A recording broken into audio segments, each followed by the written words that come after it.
बिस्मिल्लाहिर्रहमानिर्रहीम। अस्सलामु अलैकुम वरहमतुल्लाहि वबरकातुहू। आज की वीडियो हम कुछ सवालात से शुरू करते हैं कि क्या आपने कभी सोचा है कि टूथपेस्ट किसने ईजाद किया? 4 मौसमों के लिहाज से मलबूसात को डिज़ाइन करके अवाम में पेश करने का ख्याल किसका था? क्लासिकी मौसीकी, ख़ासतौर पर स्पेनिश मौसीकी के शीशेदाई क्या इस शख्स को जानते हैं कि जिसने गिटार ईजाद किया? क्या आप जानते हैं कि मगरबी तहज़ीबी याफ्ता कौम को टेबल और चेयर पर तहज़ीब से खाने का फ़न किसने सिखाया? और अगर आपको ये सब कुछ पता चले कि इन सब इजादात का मौजद एक वो शख्स है जो मगरबी हिस्सा नहीं था, जो किसी तहज़ीब का हिस्सा नहीं था, इन सब तहज़ीब को फ़रोग़ देने वाला एक मुसलमान था। जी हाँ, मुसलमान, एक हबशी मुसलमान ग़ुलाम इब्न ग़ुलाम ज़रियाब, जिसका पूरा नाम अबुल हसन अल-नाफ़ी था। अक्सर गैर मुस्लिम जो मुसलमानों के सख्त तरीन दुश्मन हैं, उनके ज़बान से अक्सर यही सुनने को मिलता है कि मुसलमानों ने इस दुनिया को दिया ही क्या है। ये जवाब उन तमाम इस्लाम दुश्मन मकतबा फ़िक्र के मुँह बंद करने के लिए ही काफ़ी है कि आज के दौर में वो जो महज़्ज़ब अक़वाम बनकर आलम इस्लाम को तहक़ीर का निशाना बनाने में लगे हुए हैं, इनकी असल हकीकत क्या है। अबुल हसन अली बिन नाफ़ी वो शख्स था कि जिसने दुनिया को जीने का तरीका और करीना सिखाया, तहज़ीब सिखाई, तमीज़ सिखाई, तमद्दुन सिखाया। ये किसी मगरबी तहज़ीब का हिस्सा नहीं था, बल्कि हमारे मुसलमान मौजद का सहरा था। आज तक जितने भी दुनिया में साइंस हो, तिब हो, किसी भी किस्म की आप शोबा ले लें, उसमें मुसलमानों के कारनामे दुनिया जानती है, लेकिन उनको फरामोश कर दिया गया है। अब आइए थोड़ा सा तारुफ जानते हैं। ख़ानदानी तौर पर ये साहब ग़ुलाम इब्न ग़ुलाम थे जो 8वीं सदी ईस्वी के दौरान पैदा हुए। ये वक्त खलीफा हारून रशीद का दौर था। इस दौर में शहर बगदाद दुनिया का सबसे ज़्यादा तरक्की याफ्ता, महज़्ज़ब याफ्ता शहर गर्दाना जाता था। एक बार ऐसा हुआ कि एक दिन फ़न मौसीक़ी के उस्ताद इसहाक़ अल-मूसली खलीफा के दरबार में हाज़िर थे। इनके साथ एक हबशी ग़ुलाम भी था जो उनके साथ तंबूरा बजाता था। खलीफा ने अल-मूसली की जगह इस ग़ुलाम को मौसीक़ी और गाने का हुक्म दिया। जब इस ग़ुलाम ने अपनी आवाज़ का जादू का सहर बिखेरा तो घंटों गुजर गए और दरबार में सब इस कदर महव हो गए कि वक्त गुजरने का एहसास किसी को ना हुआ। खलीफा को उस ग़ुलाम की मौसीक़ी से ऐसे मुतासिर हुआ कि इस ग़ुलाम को खूब तोहफ़े, तहाइफ़ व मराआत से नवाजा। अब इस ग़ुलाम को इसकी खूबसूरत आवाज़ से इसको ज़रियाब का लक़ब दे दिया गया, जो कि अरबी ज़बान में एक सुरीले परिंदे को कहा जाता है। ज़रियाब, इसकी आवाज़ बहुत सुरीली होती है। एक ग़ुलाम को खलीफा की इतनी मेहरबानियाँ व इनायत गरियाँ देखते हुए इसके उस्ताद मूसली समेत तमाम दरबारी और तमाम वुज़रा ज़रियाब से शदीद तरीन हसद का शिकार हो गए। फिर वक्त गुज़रा और खलीफा हारून रशीद की मौत हो गई। फिर खलीफा हारून रशीद की मौत के बाद ज़रियाब की जान को ख़तरा लाहक हुआ, जिसकी वजह से वो बगदाद से फ़रार उसको होना पड़ा। जब ये ख़बर उनलिस के बादशाह यानी स्पेन के बादशाह उसके हाकिम अमरुल हुक्म इब्न हशाम को मिली तो उसने ज़रियाब को अपने मुल्क में आने की दावत दी और बहुत इज़्ज़त व एहतराम दिया और अपने बेटों के साथ ही उसे एक दस्तरख़्वान पे खाना खिलाकर उसे ऐसे माहौल में ज़रियाब को अपने साथ रखा। अब ज़रियाब को वही माहौल मिलना शुरू हो गया था कि जो उसकी पोशीदा सलाहियतें उजागर करने के लिए काफ़ी था, और उसने उन अपनी पोशीदा सलाहियतों का उजागर करने के लिए इन मौक़े का भरपूर फ़ायदा उठाया और बरमला फ़ायदा उठाया। लिहाजा इसने स्पेन की तहज़ीब पर ऐसे गहरे नक़ूश छोड़े कि जिसको आज तक मगरबी दुनिया अपनी तहज़ीब की सूरत में अपनाए हुए है, और जदीद स्पेनिश म्यूज़िक वो सब ज़रियाब की ईजाद करदा है। सबसे पहले तस्करा करते हैं मौसीक़ी की। बिलाशुबा ज़रियाब अपने वक्त का एक बेताज मौसीकार, गुलकार और अपने अहद का तानसैन माना जाता था। ज़रियाब से क़बल अहले स्पेन ऊद नामी एक म्यूज़िकल इंस्ट्रूमेंट को इस्तेमाल किया करते थे, मगर ज़रियाब ने इस इंस्ट्रूमेंट में मज़ीद तारों का इजाफ़ा किया और इसे मौजूदा गिटार की शक्ल दे डाली, जिसे अहले मगरिब अपने गले में लटका के बड़े फ़ख्र से म्यूज़िक को हासिल करते नज़र आते हैं। दरअसल वो एक मुसलमान की ही इख्तिरा थी। स्पेन की जदीद मौसीकी का बानी ज़रिया भी है, जो आज भी स्पेन की गली गोचों में आसानी से सुनी जा सकती है। ज़रियाब इसके अलावा बहुत ज़्यादा डेकोरेटिव आर्ट का फ़न आराइश का माहिर भी था। वो शाही महल में मुख्तलिफ़ तकारीब के मौक़ों पर इस कदर डेकोरेशन किया करता। उसने वहाँ के हाकिम से इजाज़त मांगी कि अब सालाना शाही महल में जो उनकी सालाना तकरीब हुआ करती थी कि वो उसको अपने जहन के लिहाज से, अपनी सोच के लिहाज से तज़य्यन करना चाहता है और मुज़य्यन करना चाहता है कि देखने वाले दंग रह जाए। चूँकि हाकिम को उस पर पूरा एतबार था, उसने उसको फुल इख्तियारात उस तकरीब के उसके हाथ सौंप दिए। फिर उसने ऐसी डेकोरेशन की और ऐसे सजावट की कि देखने वाले दंग रह गए कि आज तक किसी भी शाही तकरीब में ऐसी सजावट ना देखी गई थी। लिहाजा इंटीरियर डेकोरेशन का बानी भी ज़रियाब के सर ही जाता है। हमारी रिवायात में ये तसव्वुर आम है कि मेज़ और कुर्सी पर खाना खाना अंग्रेज़ों की शान है और ये उन्हीं की इख्तरा है, जबकि ऐसा बिल्कुल नहीं है। इस रिवाज की इब्तिदा भी स्पेन से ज़रियाब के हाथों ही हुई। ऐसा ही एक ख्याल ये भी कहा जाता है खाने में छुरी और कांटों का इस्तेमाल भी अंग्रेज़ों की ईजाद है, जबकि नहीं, ऐसा कुछ नहीं है।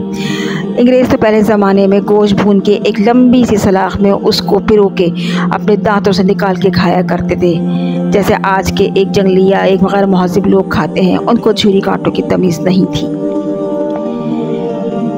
और अंग्रेज़ अब इन ईजाद करदा तहज़ीबों को हिस्सा बनकर अपने आप को बहुत काबिल फ़ख्र मानते हैं। मगर ये कारनामा भी हमारे मुस्लिम हीरो ज़रियाब के हिस्से में आया। ये मगरिबी तहज़ीब और तौर तरीके सीखने वाले अहले मगरिब एक मुस्लिम हबशी ग़ुलाम के सिखाई हुई तहज़ीब को फॉलो कर रहे हैं। छुरी कांटे से खाने का इस्तेमाल का जो सोच थी वो ज़रियाब ही की थी। ज़रियाब से क़बल सोने, चांदी और मुख्तलिफ़ धातों के बर्तन इस्तेमाल हुआ करते थे और शाही तक़रीब में सोने और चांदी के बर्तनों को इस्तेमाल किया जाता था, जबकि ज़रियाब ने अहले स्पेन को कांच के बर्तनों से और उनकी इजाज़त से रोशनास कराया और उसने उसमें खाना पीना सिखाया। और शाही महल की तक़रीब में फिर उसने किसी भी किस्म के धात के बर्तनों के बजाय कांच के मुख्तलिफ़ खूबसूरत डिज़ाइन करता बर्तनों, छुरी कांटों का इस्तेमाल मेज़ कुर्सी पर बैठकर, मेज़ कुर्सी सजाकर और दीगर टेबल मैनर्स के साथ सिखाने वाला ज़रिया भी था कि शाही तक़रीब में आने वाले वुज़रा, उमरा और गैर मुल्की जो उनके एम्बेसडर आते थे वो सब हैरान व दंग रह गए कि कौन सा तरीका है, और सब ने इसको बाखूबी एहसन अपनाया। और उसके बाद जहाँ जहाँ जो तक़रीब होती इन्हीं चीज़ों को फॉलो किया जाता। स्पेन में लोग ज़्यादातर भुना हुआ गोश्त खाने को अहमियत देते थे, जबकि ज़रियाब ने ही अहले स्पेन को गोश्त को सब्ज़ियों के साथ पकाने की तरग़ीब दी। सब्ज़ियों की इफ़ादियत को लोगों पर तरग़ीब दी और उनको बताया कि सब्ज़ियाँ उनकी सेहत के लिए किस कदर ज़रूरी हैं। आज पूरी दुनिया में पाकिस्तान समेत गोश्त के साथ सब्ज़ियों का मुख्तलिफ़ तरीक़ों से इस्तेमाल किया जाता है, जैसे टिंडे गोश्त है, आलू गोश्त, इस किस्म की बहुत सी सब्ज़ियाँ। अगर आप तुर्की जाएं, अगर आप अरब ममालिक जाएं तो वहाँ भी भुने गोश्त के साथ सब्ज़ियाँ रखी जाती हैं। तो ये स्पेन से शुरू हुई थी और ज़रियाब ही की पैदा करदा ईजाद थी। स्पेन से शुरू करने वाले ज़रियाब के बदौलत हुआ ज़रियाब ही ने दाढ़ी से शेव करने का रिवाज डाला। पहले ज़माने में लोगों की दाढ़ियाँ बेतहाशा बढ़ती थीं। फिर उसने शाही तक़रीब में जब बादशाह और उसके वज़रा और उसके बेटों की दाढ़ी के ख़त बनाए और उनको खूबसूरती की तरफ उनको गामज़न किया तो सब लोग हैरान रह गए और उन लोगों ने इस चीज़ को भी फॉलो किया और उनको नहाने के लिए मुख्तलिफ़ साबुन, शैम्पू, खुशबूजात ईजादात की। जलेबी, जो पाकिस्तान समेत पूरी दुनिया में बहुत शौक़ व ज़ौक़ से खाई जाती है, दरअसल ये एक अरबी मिठाई है जिसका असल नाम ज़लाबिया है और इसकी इब्तिदा ज़रियाब ही के हाथों हुई जिद्दत के साथ। आज के लोग जिस हेयर स्टाइल को फ़रोग़ देते हैं और स्पेनिश हेयर स्टाइल या फ्रेंच हेयर स्टाइल का नाम देते हैं या किसी भी किस्म के हेयर स्टाइल का नाम देते हैं, इसकी भी इब्तिदा हमारे मुसलमान जद्द अमजद के हाथों हुई। दुनिया भर में हेयर स्टाइल बनवाने की इब्तिदा ज़रियाब के ही हाथों हुई, वरना लोग सिर्फ़ एक लंबे लंबे बाल करके और उनकी बेख्तियार लंबी दाढ़ियाँ और उस पर लंबे लंबे टोपियाँ पहन के और इसी तरह उनका तरीक़ाकार हुआ करता था। दुनिया भर में मौसमों के लिहाज से मलबूसात भी दुनिया भर में जो लाउंज आज करवाए जाते हैं, जो कॉन्सर्ट होते हैं, जो वो विंटर समर कलेक्शन दिखाई जाती है, ये सब हमारे मुसलमान जद्द अमजद ज़रिया भी का मरून मिन्नत है। दरअसल जब शाही दरबार में मौसम कैसा भी हो, लोग सोने चांदी के तारों से कढ़े हुए बड़े बड़े जो उनके कोट होते थे, तो जो उनके लिबास मलबूसात होते वो पहनकर आते थे।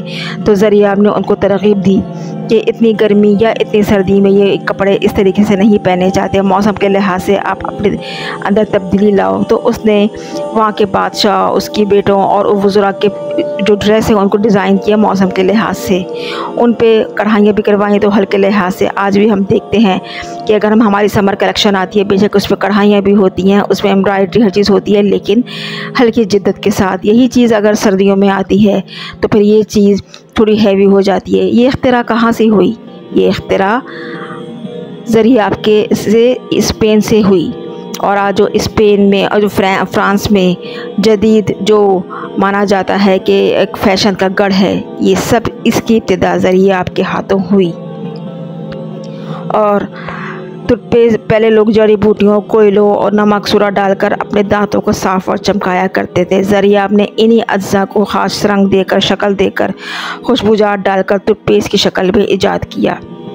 ज़रिया ने ही शाही महल में वज़रा उम्रा के लिए मखसूस लिबास तैयार करवाए, जबकि ज़रिया भी पहला वो शख्स था कि जिसने अपने बादशाह के स्टाफ के लिए मखसूस लिबास और यूनिफॉर्म मुरतब की, और उस यूनिफॉर्म में टाई को सबसे पहले रोशनास कराया, क्योंकि जब महल तकरीबात हुआ करती थी ताकि जो वहाँ के मुलाजमीन हैं उनकी ख़ास पहचान हो, तो उनकी यूनिफॉर्म तैयार करवा के उनको मखसूस रंग की टाई पहनाई जाती ताकि पता चल जाए कि ये मुलाजमीन हैं। और इस तरह से टाई, कोट, इस तरह के लिबास पहनने का आगाज़ भी स्पेन से ज़रिया की ईजाद से शुरू हुआ। और इससे ज़रिया से क़बल स्पेन में या यूरोप में सफाई सुथराई का वो ख़ास मुकाम, वो ख़ास ख्याल तसव्वुर न किया जाता था, जो आज अहले मग़रिब सफाई के मामले में बहुत ज़्यादा आगे पहुँच चुकी है। ज़रिया ने ही अपने बादशाह के हुक्म पे बादशाह से इजाज़त लेकर अपने स्पेन की गली कूचों, शहरों, बाज़ारों, पार्कों, बागों को सफाई सुथराई करवा के उनको खूबसूरती से मुज़य्यन करवाया, बागात बनवाए और उनको मुख्तलिफ़ स्टैचूज़ से और मुख्तलिफ़ दरख्तों को उनकी शेप्स में काट के उनको तरीक़ों से और अपने शहर को सजाया। इसके देखा देखिए मुख्तलिफ़ और दूसरे ममालिक, दूसरे शहरों ने इन चीज़ों को अप्लाई करना शुरू किया, और अप्लाई होते होते आज पूरी दुनिया में ये सब चीज़ें जो अप्लाई गई हैं, आज बड़े बड़े महज़ब याफ्ता जो कंट्री हैं और जो शहर है, दुबई हो गया, अरब कंट्रीज़ हो गए, जितनी भी मगरिबी कंट्री हैं, जहाँ भी आप सब ये आप इन सब चीज़ों को देखते हैं, इनके मौजूद कोई मगरिबी लोग नहीं थे, ये हमारे मुसलमान ही थे। ज़रिया अबुल हसन अल नाफ़े जो एक ग़ुलाम था। तो ये थी मुसलमानों की एक इख्तिरा, और ये सिर्फ़ इस वीडियो का मकसद आपकी नज़र में ये लाना था कि वो गुमनाम हीरोज़ जो बिल्कुल हमारी नज़रों से, दुनिया की नज़रों से ओझल हो चुके हैं, और इसका सहरा मगरिब ने अपने सर हर चीज़ का ले लिया है, असल में इनके असल मौजूद थे कौन। यकीनन आपको वीडियो पसंद आई होगी और मालूमात में इजाफ़ा हुआ होगा। वीडियो पसंद आने की सूरत में लाइक, शेयर, सब्सक्राइब ज़रूर कीजिएगा। शुक्रिया, जज़ाकल्लाह।